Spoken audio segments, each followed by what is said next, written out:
Okay, today I feel like I learned a very valuable lesson about share houses. I've been talking about share houses in Japan a couple times in my entries, but this time around it's more like me realizing that there are ways to form communities. And perhaps communities isn't the right word, but there are ways to basically interact with more people in a share house than first imagined, at least by me. So the quick rundown of some past things I've said is essentially the share house that I'm in at the moment doesn't really have too much of a communal space. Like the lounge area is very, very tiny, so most people just go straight to their rooms. And I've experienced other share houses where the communal space is very, very large and sort of encourages people to interact and talk and hang out and eat dinner together and all that stuff. So that is still very much true. But there is one guy in the share house that is probably one of the most extroverted people I've met.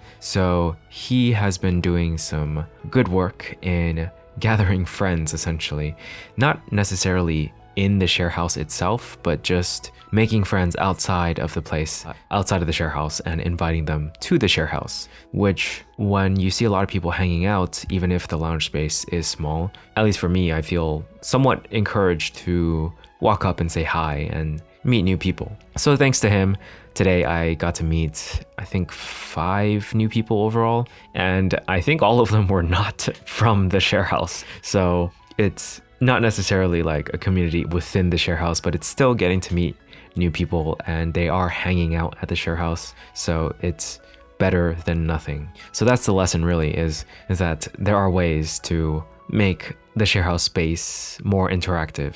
You just have to put a lot of effort into it, which the extroverted guy is definitely doing. And I'm definitely very impressed by it. One of the things that he suggested is to use an app called Meetup. This is something that I've actually seen in California, but I've never went to a meetup in California. However, I think I will try to do so in Japan since it seems to be somewhat effective considering a lot of these people were from that app. So if you're traveling to Japan for an extended amount of time and you want to make some friends, Meetup seems to be a good avenue since people there generally are there to make new friends. So it's sort of like a shared interest, shared purpose. And I definitely think the people that I met were all very, very interesting and unique. So just people in Japan, I guess, either that or I'm just a guy from California who is very, very used to people in California.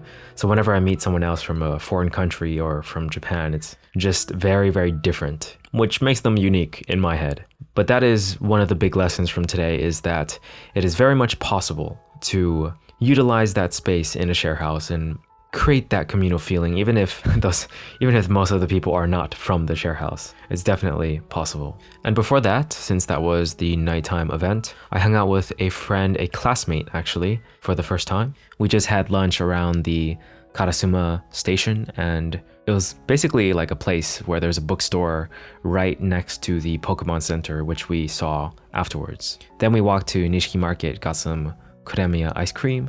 That is my favorite ice cream in Japan. And from there, I went to a temple with my classmate and just walked around in some shops. Then we ended off at the ramen center at Kyoto Station. So far, I've tried, I think 3 or 4. I think I've tried 4 of the ramen places. I think there's 8 of them. So half of them now.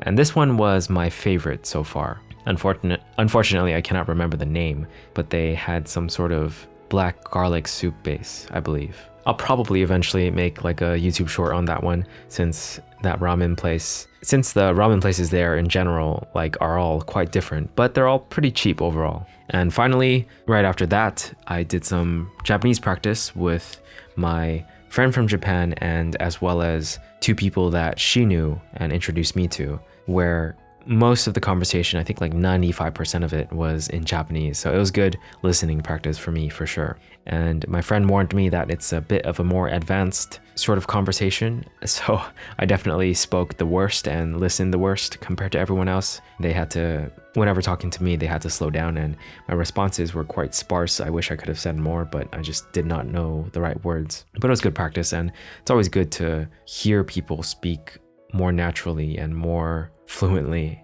instead of always getting easy words all the time and feeling like you understand fully, but obviously people are either going slower for you or dumbing it down just a little bit. Either way, it's good practice to remember that there's so much to learn and to also be able to understand some of it. So very thankful my friend invited me to that, and that's about it for this day. It was a pretty long day actually, and this was actually on Saturday, February 10th, 2024, which I believe is Chinese New Year or Lunar New Year, and I hung out with my friend who was my classmate who is Chinese. So that's actually the primary reason we hung out, is just because she told me that since she traveled around so much in the past years, she hasn't really celebrated Chinese New Year with anyone in a while. So I just asked if she wanted to hang out together. Overall, a pretty packed and eventful day. And I do feel like I probably need a day to just catch up on things. I feel like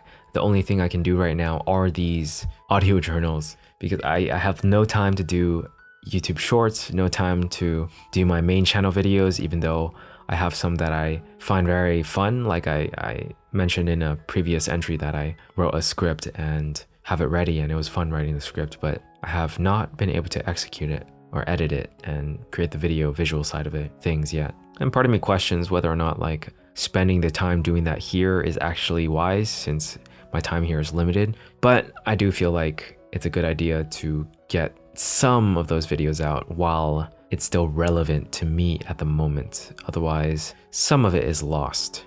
Or perhaps my motivation for making the video is lost. But I don't know, stuff I'll continuously try to figure out. Either way, had a good time. It's always fun meeting new people and talking to them. And that is pretty much it. Catch you guys in the next one.